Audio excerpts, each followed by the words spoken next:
They will go dormant and they will come back if you're living in a tropical and subtropical climate. That is, if you're in a part of the world where you get very cold, that doesn't apply to you.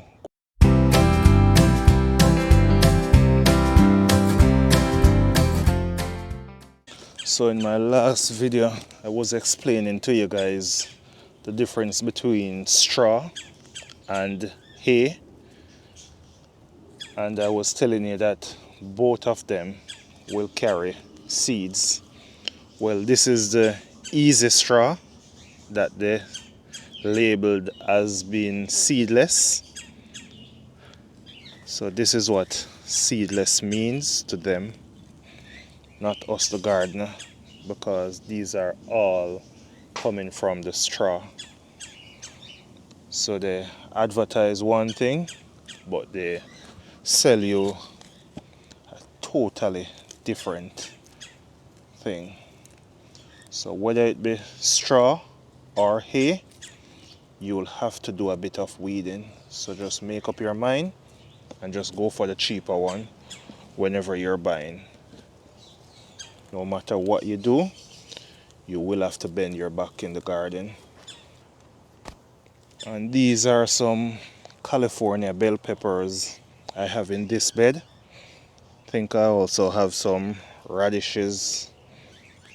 So yet a whole lot of weed. However, they are easy to be removed. But just remember, there's no such thing as a free lunch. These people are just selling us an idea. Seedless straw. These bags with the brassicas and bell peppers, same thing. Have to be weeding through and remove whatever these straw was claimed to be. Guys, as much as you see in the backyard, I take things a day at a time or a week at a time. Don't pressure yourself on getting everything done in one day. Gardening takes time. Most of you guys out there who are watching, you're working a 9 to 5. You don't have all day to sit in a garden. So this that I'm showing you guys, this is practical. This is realistic. This is how a normal family with people leaving out in the days and coming in and still want to take care of a garden and have something to eat from the backyard. We're not trying to use everything from the backyard to fill our pantries or to feed the family 100%. Yes, it is possible, but it is very hard if you're a person working a 9 to 5 and you have a backyard, a patio, a little walkway that you want to do some grow bags. It can be challenging, so just take your time and be realistic about things. In this bed over here, I'm going to take you guys a bit closer as soon as I'm done, but some of the gingers, I had transplanted them into this bed, so we have a few gingers here, maybe about 20 ginger plants, but I'm removing the amaranth because you guys know amaranths are my problem in the garden. Practicality is the key to anything you're going to be doing in life. Just be practical about it. Be a reasonable person. Don't come and watch gardeners on the internet or anywhere and see someone maybe working up a 10 or a 15 acre farm and you think that you can do the same thing single-handedly with a 9 to 5. It is next to impossible.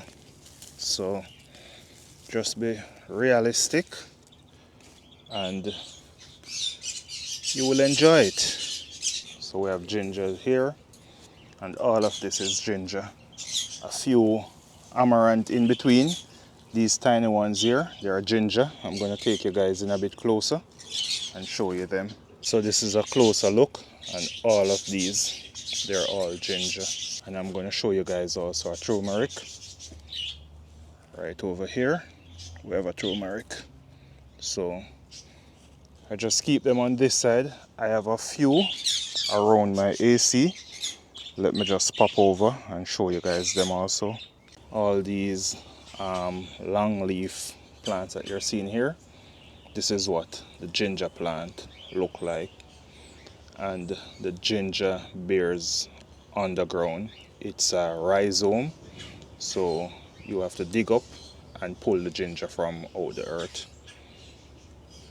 We have some of these amaranths that were rooted very close to the ginger, so I'm not going to uproot these amaranth to disturb the gingers. So I'm just going to cut them out, leave the roots in ground for them to rot, and that will help out with the soil in this bed. Also, once you watch any of my videos, there is always something that I have to share, and I'm going to share something right now with you. As I said to you guys in an earlier video, if you have been following me, my late cousin would have said, let me learn you something. With gingers, if you're just growing your ginger like this in a container or a raised bed for house purpose, just for the use of your family, you don't have to come in and harvest all of your ginger at once. Harvest your ginger to how you're going to use it. So if you're going to make a cup of tea, you can come, look for a ginger that is dried back and ready, you can pull it. Otherwise, if you're not going to use your gingers, you can just leave them. They will go dormant and they will come back. If you're living in a tropical and subtropical climate, that is. If you're in a part of the world where you get very cold, that doesn't apply to you. Go ahead and harvest all of your gingers. But if you're in a tropical or subtropical climate, you can leave your ginger in the ground and they will just continue to grow back. Some of them, yes, they will rot away. However, if you don't want to continue to be replanting ginger, this is the way. You just leave them, you uproot, harvest. If you have some that was shooting, have sprout on them, you just replant them right away. No special time of the year for you to plant ginger if you're growing ginger this way in a tropical or subtropical climate. If you're not in a tropical or subtropical climate, please go ahead, harvest all your gingers, put some away for the next season to replant, and you can use whatever you want to use from it.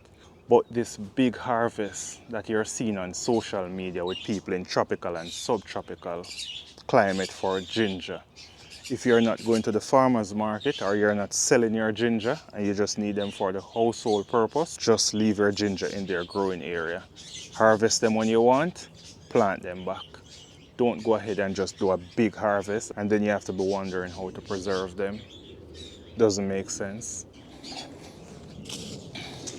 So I'm going to be putting in some turnip in this bed and also a few Swiss chard. One more thing as we're here. Most times, the thing is, everything these days is all trend. So everyone is telling you to try to grow 100% of your food because that's what our ancestors used to do. But that is somewhat true and it is somewhat false.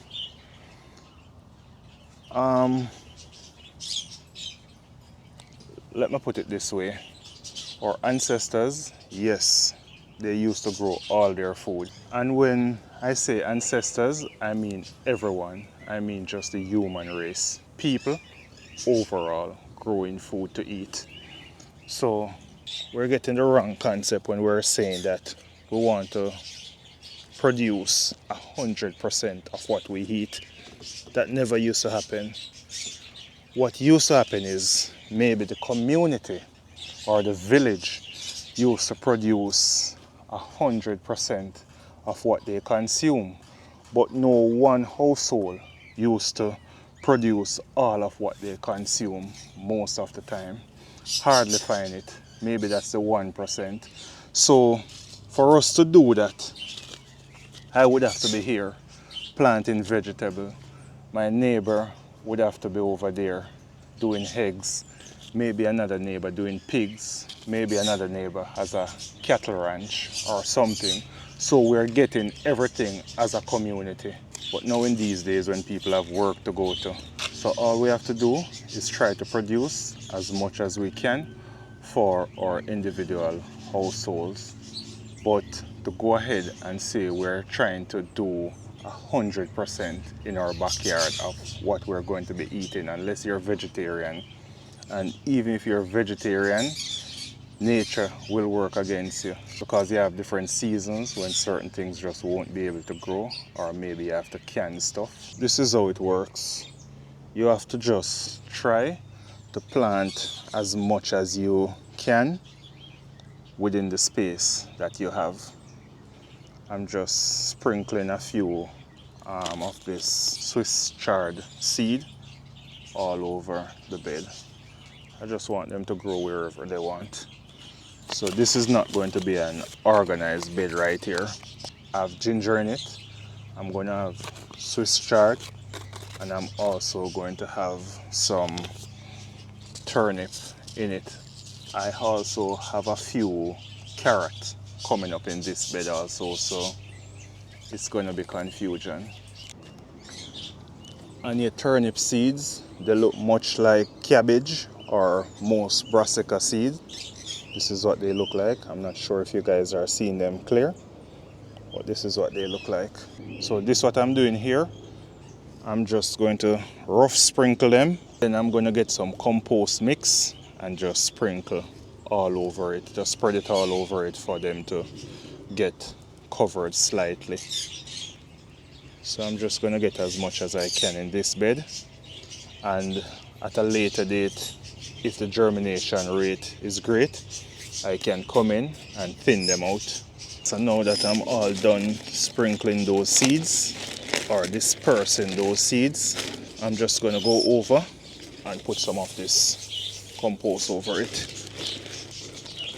I didn't really have to do this because I could go ahead and water them in, but I'm just doing this for educational purposes to show you guys the correct way. So I'm just going to try to get most of this bed covered. Less than an inch, less than even half an inch. I'm spreading this very lightly, so they will germinate quickly. The heat is still on. We're still in the 80s. Our highs these days are about 86, so it's still not bad. So most things are germinating quickly. Now guys, this is what the bed is looking like. I've covered some of the smaller, the tinier gingers, but they will break through. I'm not too worried about them. I'm just trying to get rid of the amaranth from out of this bed. Wow, broke a piece of ginger right here. But that will come through here. These are all ginger, so they will come through. So if you cover them up with a bit of soil, your gingers will always rise to the top. These down here, these are all carrots. So I had sprinkled a bit of carrot seeds in this bed, and they're coming up also.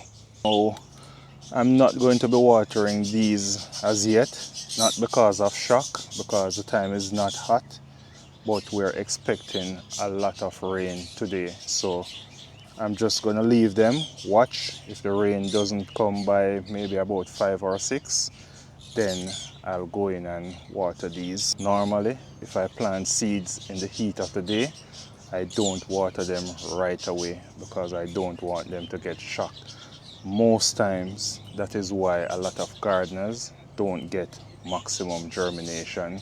They plant in the heat, the seeds are not acclimatized, and they just go ahead and pour water on them. And some of the time, the water is not ambient temperature water. Some of the time, the water is well water, which is colder than ambient temperature water, or it's just hot water coming from the faucet. So I normally wait till in the evening or in the night when the place is cooling down. I go ahead and give my seeds their first watering. After that, I make it a routine watering, whether in the mornings and evening or whatever pattern works with my schedule.